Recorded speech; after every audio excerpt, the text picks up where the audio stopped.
Hello, Errol Ford, and this is in continuation, part two of living in the dementia world. And the last time we were looking at what happens to your loved one when they are firstly brought into the nursing facility, or in other words, the skilled nursing facility, um, those who suffer from dementia. Normally, it's a care plan team that is established to comprehensively take a look at your medical records, your loved one medical records, which give them the kind of knowledge that they would need to establish the right kind of therapeutics for your loved one and care. The care plan team is made up of the director of nursing, a social worker, executive director, activities director, maybe a nurse, all depend upon the facility and who they have to make up that care plan team with that is rightfully in position to do so. Then, after the care plan team is established and would have invited a comprehensive review of your loved one medical records, then an action plan is put into place where out of that comes a comprehensive analysis, which is formulated in this first initial assessment. So it is a comprehensive assessment of your loved one as they enters the nursing facility. This is also followed up by something called the BIMS. The BIMS really stands for a brief interview of mental status. And what that really is taking a judgment from a scale of 0 to 5, where you have a person who may just pass 0 to 1 or not pass at all, someone fall in between that point. And in layman terms, if the person reach a score of 5, their cognitive ability is pretty good, and often that goes a long way in building a care plan for your loved one. Now, I often say it's vitally important that even though a person cognitive ability may still be good, it is vitally important that you also interview the next of kin. And the reason why is that even though the person is cognitive, always remember that they are in a nursing home for a lot of reasons. And that's because their memory somewhat is not serving them well. And you want to get as much adequate information as possible that you can come up with almost a perfect care plan for your loved one. When all this is taken into consideration, the care plan basically is formulated off of a focus, a goal, and an intervention. Those three criteria are a part of the care plan, which assists the workers of CNAs and activities and who work in the activities department to make rational decisions and give the right kind of treatment to your person in terms of exercises or therapeutics or whatever the case may be.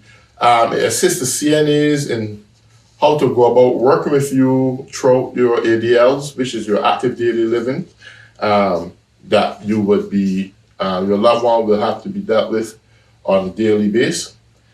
So the care plan plays an essential role in your loved one's life while they are in a nursing home.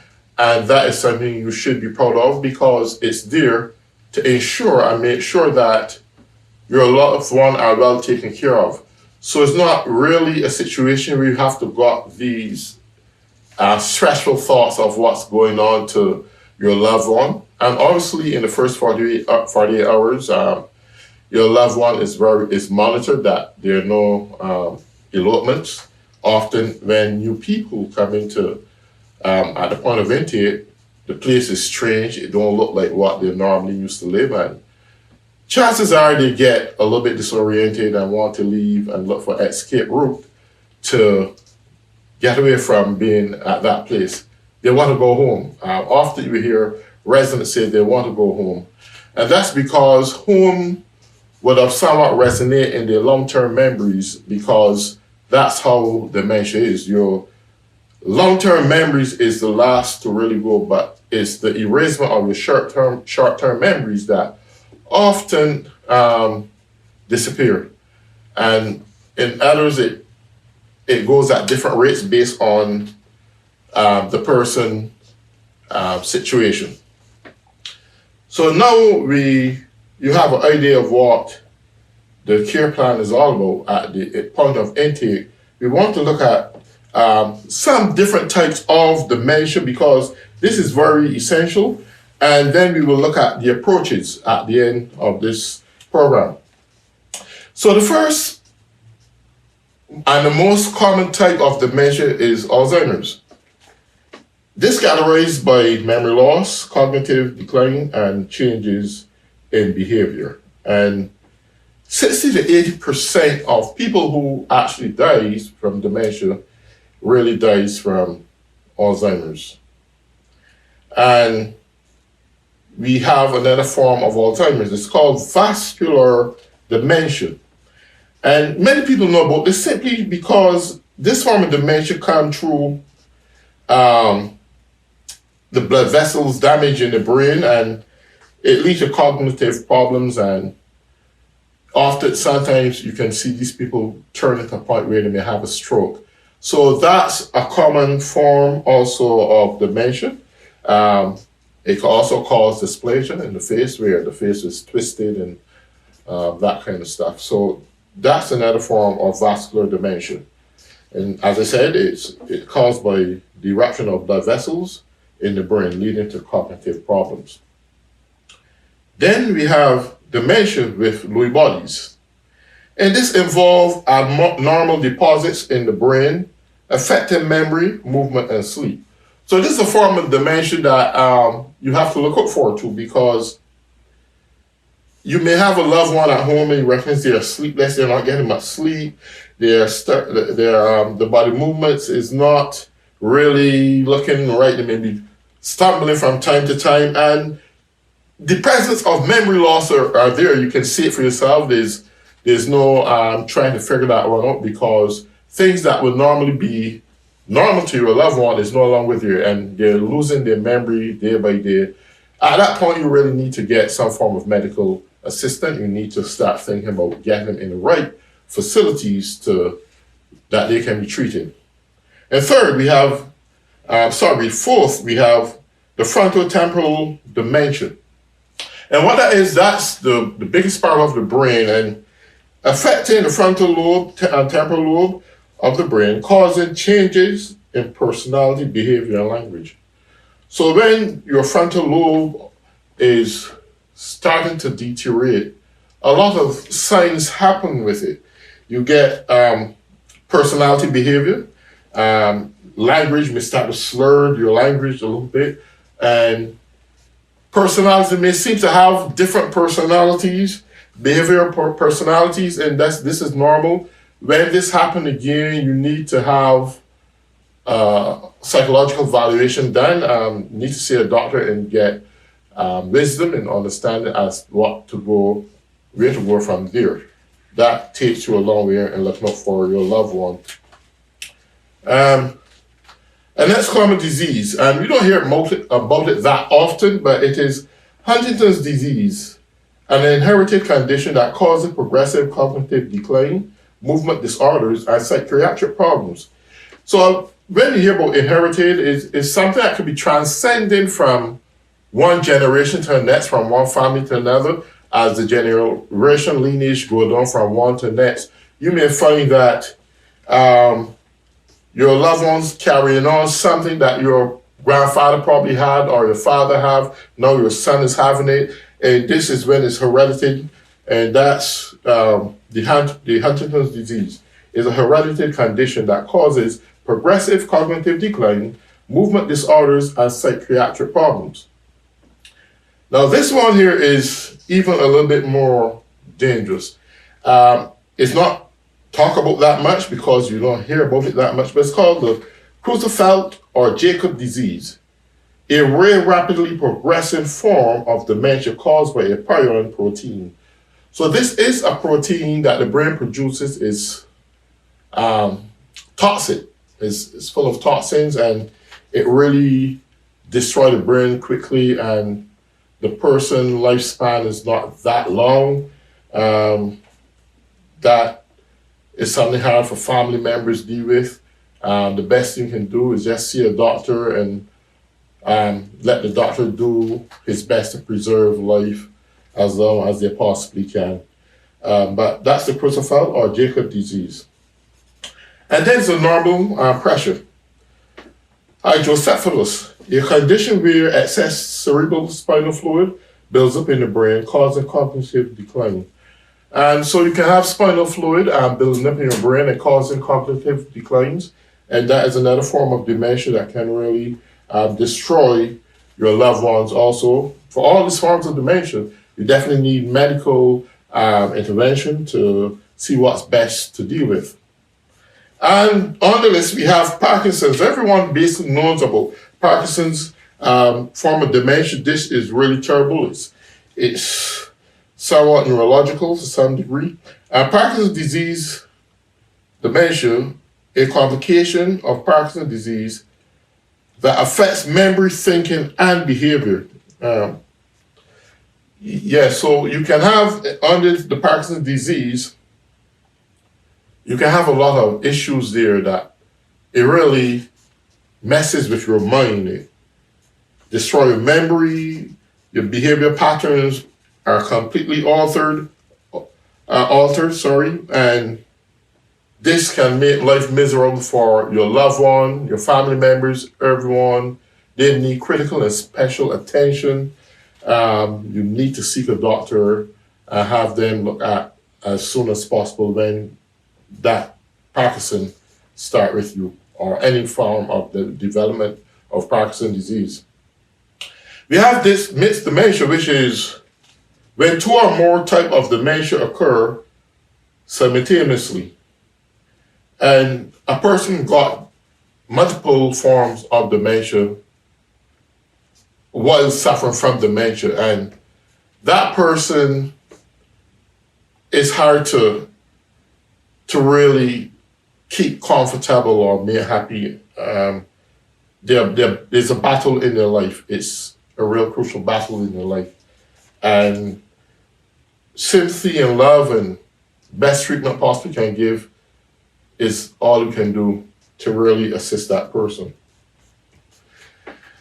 Then we have the posterior cortical atrophy, a rare type, again, that affects the back of the brain, causing memory loss, visual problems, and difficult with attention. So this is somewhat slightly looking like autism, but it's not autism. It's a form of dementia. Your attention span is short-lived, and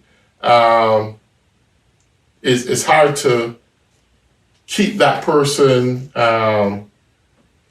within a form of control or anything like that, but they need to be monitored and well looked after, because they can easily drift and do things that they shouldn't and hurt themselves and cause harm to themselves. And then we have the corpuscle degeneration, a rare condition that affects movement, memory, and language.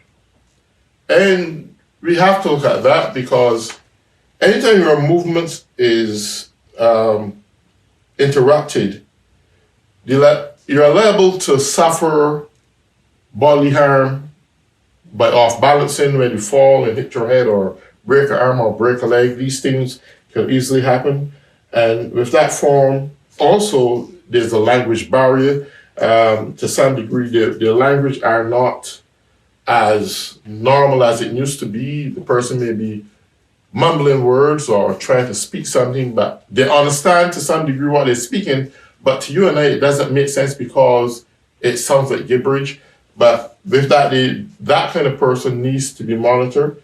Often a one-on-one monitoring is good for that person while in a nursing home. And if it's in your home, at home, someone definitely have to be there with that person, or else the possibility of bodily injuries is susceptible for that person to fall into.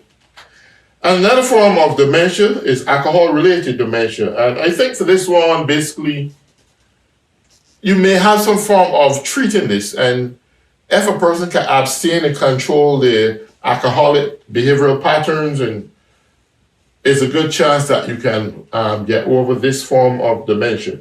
It is usually caused by over excess alcohol consumption. Everything should be used in moderation.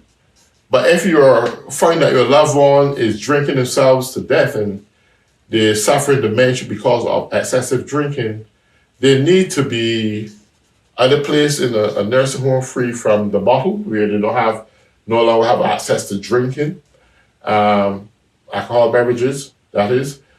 They need to be in a place where they can secure themselves. And the only way they can do that is if you, the family member or next of kin, decide to have them placed there.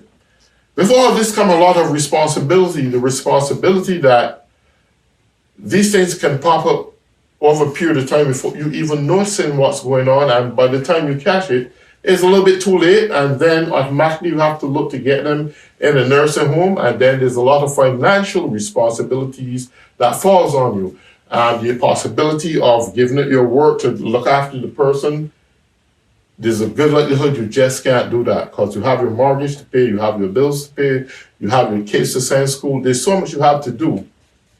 And normally this happens to the grandparents in the house because most dementia patients over the age of 50, 60% of dementia patients are over the age of 50, even though it could be at any age, right?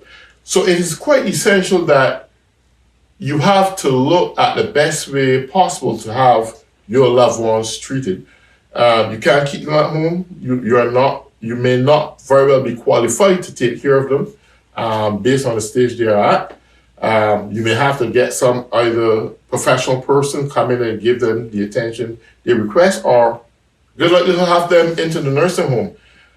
Most of the times, Medicare subsidize nursing homes for some of these people, but like the reality, you still have to meet some requirements in order to get Medicaid and Medicare and so forth. This can cause a financial burden on families. This can cause families to try to restructure their financial lives to make things happen. And there are times where you just can't do nothing. Your hands are full, especially in harsh economic times like these. You can't do anything. So the best diversion, the best route to take, I say, is to try to get some assistance from Medicare or Medicaid to assist your loved ones with. With that said, I want to just take a look now at the approach. And this approach of dementia people works for the nursing home as well as it will for those who are at home. If you're in a position to take care of a dementia person at home, there are things you must understand.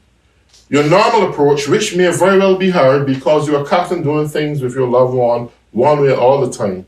But here's a moment where you have to totally restructure the way how you approach that person. You can't just creep upon them like that or do anything like that. But the first part of approaching anyone with dementia, be it in your home or in a nursing facility, is always approach them slowly from the front. Slowly. Make sure you have a pleasant demeanor, a smile on your face. Place your hands on their hands. Slowly speak to them. Wait. Give them time to respond. Get their attention. Remember, their minds are no longer working like yours. Their brains are out of order. They can't function like you. Their response to stimulus can't be like yours or any verbal communication. They need time. You have to take time out with these people. Approaching them from the back is definitely wrong. You can startle them, and a good likelihood they will punch back or push you off or even punch you in the eye or do something. And even when you approach them from front, keep your arms distant, keep your arm length, keep your distance. You don't want the person to reach forward because, here again, they can smile with you in 1 minute and in the other they can change. The brain just doesn't function right. It doesn't spark correctly. So therefore, their personality changes can be altered in seconds. And a nice smiling person you're talking with can just turn in a monstrous way in another second, punch you in the eyes, or cuff you in the face, or even beat you up. In some cases, they do. We have to let prudency and wisdom be the principal thing when we are working with dementia patients. It is essential that we do this because they want to be loved. And since they're not home with what little cognitive ability they have, they want to feel appreciated, welcome, and loved, especially if they never used to have it before. This is the moment in time that you have to express love and concern. You've got to give them your undivided attention at all times. It's not a job for everyone. It's not taking care of dementia people among other patients are not like the normal patient. If it's for the money, it's a wrong approach. It has to, because you should have some compassion in your heart. You have to be the eyes, as I once mentioned before, the ears, the tongue, the brain, everything. You have to think in their world. There are times that you don't understand nothing that they're saying. It doesn't make sense asking them to repeat it, because doing that over and over may trigger them to get angry. And there's certain things that can even trigger dementia patients to get angry at any given time. So we have to be careful of the words we use, the tone of voice that we present before them. The eye gesture has to be great. Your facial expressions has to be refreshing. Your personality has to be pleasant. There are one kind of people that entice you to always do the right thing because they can lash out at any second. We don't want those kind of issues in the working place. We want to make sure these people are handled with love, integrity, and that the loved ones can say, well, you know what, my mom or my dad or my grandfather or grandmother, whoever they are getting the best treatment they possibly can. And as I said before earlier in the program, that activities are tailored to those either in groups who have similar experiences and want to have a socialized life with each other. That is also possible in the nursing home. There are groups of people who come together with similar experiences and social activities that you can group those people together and they get along well and they are comfortable where they are. There are some of those who want self-directed activities. But I always say that in self-directed activities, it's quite essential that sometimes they should have at least minimum supervision. The reason for that is that always remember again, their brain don't always function. And they may think they're doing something right and may very well be doing something wrong because the brain had crossed over into a different dimension and also will hurt themselves. So I believe that all activities, self-directed or group activities, whatever the case may be, should always have some form of supervision. In group activities, self-directed, need minimum supervision. Just give them the materials they need to work with, let them accomplish what they want to accomplish. But still minimum supervision is always important. For those who are in groups and socializing, you can also watch the atmosphere. Those with sensory situations, always give them something that's comfortable in music. I don't think that because they are passive or be in a situation where they may be close to departing, that they can't hear. Sometimes you know what form, if it's music that they like and that work well for them, give them some form of music that they can listen to. It stimulates their mind. You won't know it, but they know it. They may not be moving, they may be just staring at you, but they are enjoying themselves. And that is something good that you can do for any person in their last stages of life. With that said, this will bring us to the hour of part 2 of living in the dementia world. And in the near future, we also will move on to part 3 of living in the dementia world. Until then, enjoy your day. And my name once again is Errol Ford.